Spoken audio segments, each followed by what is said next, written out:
உங்களோட சர்வே கூட இதை க்ளீனாக சொல்லுது. அப்போ இந்த சக்கரை நோயிலேருந்து நம்ம எப்படி விடுபடணும் அப்படின்னா, இந்த ஒரு முத்திரையை கண்டினியூஸாக நீங்கள் லைஃப் லாங் பண்ணாலும் சரி, அதிகபட்சமாக லைஃப் லாங் குறைஞ்சபட்சம் 48 நாள் பண்ணிங்கன்னா இதோட சேஞ்சஸ் உங்களுக்கு தெரிய ஆரம்பிக்கும். இந்த முத்திரையை எப்படி பண்ணுறது அப்படின்னு கேட்டிங்கன்னா, இந்த நடுவிரல் மற்றும் மோதிர விரல் இரண்டையும் இந்த நம்ம கட்டை விரலோடு சேர்த்து வச்சிடணும். கட்டை விரலோடு சேர்த்து வச்சு இதில் ஆட்காட்டி விரலும் சுண்டு விரலும் நீட்டிகிட்டு இருக்கணும். இதை உங்கள் படத்துக்காக இப்படி காமிக்கிறேன். இந்த மூணுமே ஒன்றா சேர்ந்ததுக்கப்புறம் இதை அப்படியே தொடைப்பகுதி கொண்டு வந்து குறைஞ்சபட்சம் 12 நிமிஷம் தினம் வைக்கணும். அதிகபட்சம் 45 நிமிஷம் வைக்கலாம். இது வைக்கிறதுனால இன்னொரு விஷயம் என்னென்னா, உடல் சூடாகும். இந்த மழை காலத்தில் ஓகே, வெயில் காலத்தில் 12 நிமிஷம் பண்ணால் போதும்.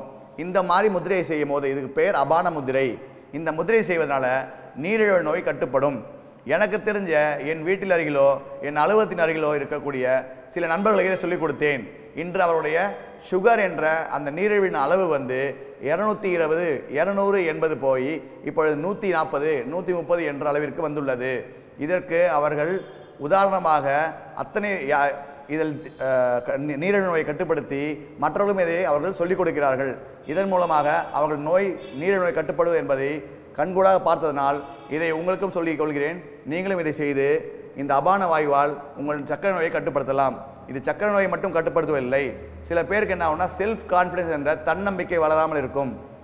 என்னால் அதை பண்ண முடியுமா சார், என்னால் பேச முடியுமா சார், என்னால் அந்த ப்ராஜெக்ட் செய்ய முடியுமா சார் அப்படின்ற அந்த தாழ்வு மனப்பான்மை இருக்கும் இல்லையா, அந்த தாழ்வு மனப்பான்மையை அகற்றி தன்னம்பிக்கை உருவாக்கக்கூடிய ஒரு வகையான விஷயமும் இந்த அபான முத்திரையில் உண்டு. இது போக சில பேருக்கு என்ன ஆகும்னா, இந்த உடல் சூடு அதிகமாக இருக்கவங்களுக்கு இந்த மூல நோய் வரும், மலச்சிக்கல் வரும். இந்த மலச்சிக்கல் மூல நோய் வந்துட்டால் சில சமயம் உட்காரக்கூட முடியாது, அந்த அளவுக்கு கடுமையாக இருக்கும். அந்த மாதிரி ஆளுங்களும் இந்த அபான முத்திரையை கண்டினியூஸாக டெய்லி குறைஞ்சபட்சம் 8 நிமிஷம் போட்டால் போதும். மூல நோய் இருக்கவங்களுக்கு நல்லா திருப்பி சொல்கிறேன், மூல நோயோ மலச்சிக்கலோ இருக்கவங்க 12 நிமிஷம் நீங்கள் பண்ண வேண்டாம், 8 நிமிஷம் பண்ணால் போதும். அதிகபட்சம் 12 நிமிஷம் பண்ணணும். இந்த மழை காலத்தில் 12 நிமிஷம் பண்ணலாம். வெயில் காலம் வந்துட்டால் 5 நிமிஷத்துலேருந்து 8 நிமிஷம் பண்ணால் போதும். ஏன்னா மூல நோயை அதிகமான சூட்டில் தான் வருது, திருப்பி சூட்டை அதிகமாக்கிடக்கூடாது. ஆனால் இது பண்ணுறதுனால இந்த மூல நோயும் குறையும், மலச்சிக்கலும் குறையும்.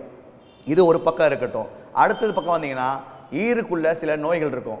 இந்த ஈரு என்ன ஆகும்னா, சில பேர் கருப்பாவோ இல்லை ஸ்க்ராட்ச் வந்தோ இல்லை அதில் புண்ணு வந்தோ இல்லை ஒரு மாதிரி வைரஸ் வந்தோ, இந்த ஈறுகள்லாம் பார்த்தீங்கன்னா சில பேருக்கு அப்படியே ஒரு மாதிரி கரப்டடாக இருக்கும். அந்த ஈரெல்லாம் சரி பண்ணுறதுக்கூடிய விஷயம் இது. இந்த மாதிரி போடும்போது அந்த வைரஸ் சம்மந்தப்பட்டதோ இந்த புண்களோ இல்லை சேர்த்து வச்ச சில அழுக்குகளோ இந்த ஈரிலேருந்து வெளியேறி அது வெளியே போயிடும். இது அபான முத்திரை.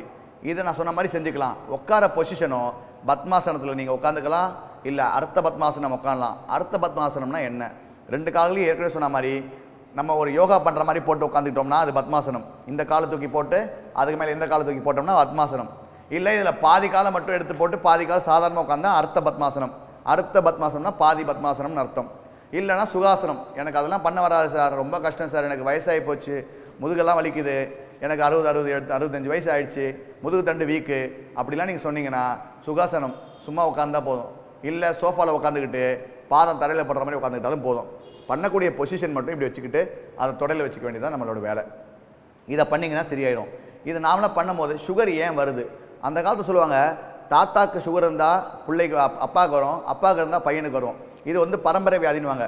இன்றைக்கி நிறைய பேருக்கு எடுத்து பார்த்தீங்கன்னா இது பரம்பரை வியாதி மாதிரி தெரியல. ஏன்னா அப்பாவுக்கும் சுகர் இல்லை, அம்மாவுக்கும் சுகர் இல்லை, ஆனால் இவருக்கு சுகர் இருக்குது. எப்படி வந்தது? இன்னொன்று சொல்கிறாங்க, அதிகப்படியான மன அழுத்தம் இருந்தால் இந்த சுகர் வரும்னு சொல்கிறாங்க. அப்போ மனசு தெளிவடைகிறதுக்கும் உடல் உறுதியாகிறதுக்கும் இந்த முத்திரை பயன்படுத்தலாம். இன்னொரு விஷயம் என்னென்னு பார்த்தீங்கன்னா, நம்ம அந்த வெள்ளை சர்க்கரைன்னு சொல்கிறோம் பாருங்க, அஸ்கா சர்க்கரை, ஒயிட் சுகர், இதை பயன்படுத்த நல்லா இருக்க மனுஷனுக்கும் சுகர் வரும். இது சத்தியமாக நிரூபிக்கப்பட்ட உண்மை. இதை நீங்கள் செக் பண்ணி பார்த்துக்கலாம். அப்போ என்ன பண்ணணும் அப்படின்னா, பழங்காலத்தில் நம்ம யூஸ் பண்ணியிருப்போம் பார்த்தீங்கன்னா, இயற்கை சார்ந்தப்பட்ட பனங்கருப்பட்டி, பனங்கற்கண்டு, இந்த கருப்பட்டி வெல்லம், இதெல்லாம் நம்ம இன்றைக்கி இந்த காலத்தில் நடைமுறையில் இல்லாமலே போயிடுச்சு. அது எங்கே கிடைக்கும்னு தெரியல, அதோட பயன் என்னன்னு தெரியல. இன்றைக்கி சுகருக்கு முக்கியமான விஷயம் இந்த பனங்கருப்பட்டி, கருப்பு இதெல்லாம் இருக்கு இல்லையா, வெல்லம், கருப்பட்டி வெல்லம் சொல்கிறோம் இல்லையா, இதெல்லாம் போட்டு அந்த சக்கரை வியாதிக்காரர்கள் இதை சாப்பிடுவதனால் சுகரை கட்டுப்படுத்தலாம். அவங்களுக்கு இனிப்பு சாப்பிட்ட மாதிரியும் ஆச்சு, சுகர் லெவலை கட்டுப்படுத்தின மாதிரியும் ஆச்சு. அதனால் இந்த அபான முத்திரையை பயன்படுத்தி உங்கள் நீரிழிவு நோயை கட்டுக்குள் கொண்டு வாருங்கள். இதன் மூலம் பலனடையுங்கள். மீண்டும் வேறொரு முத்திரை மூலம் நாளை உங்களை சந்திக்கிறேன். நன்றி, வணக்கம்.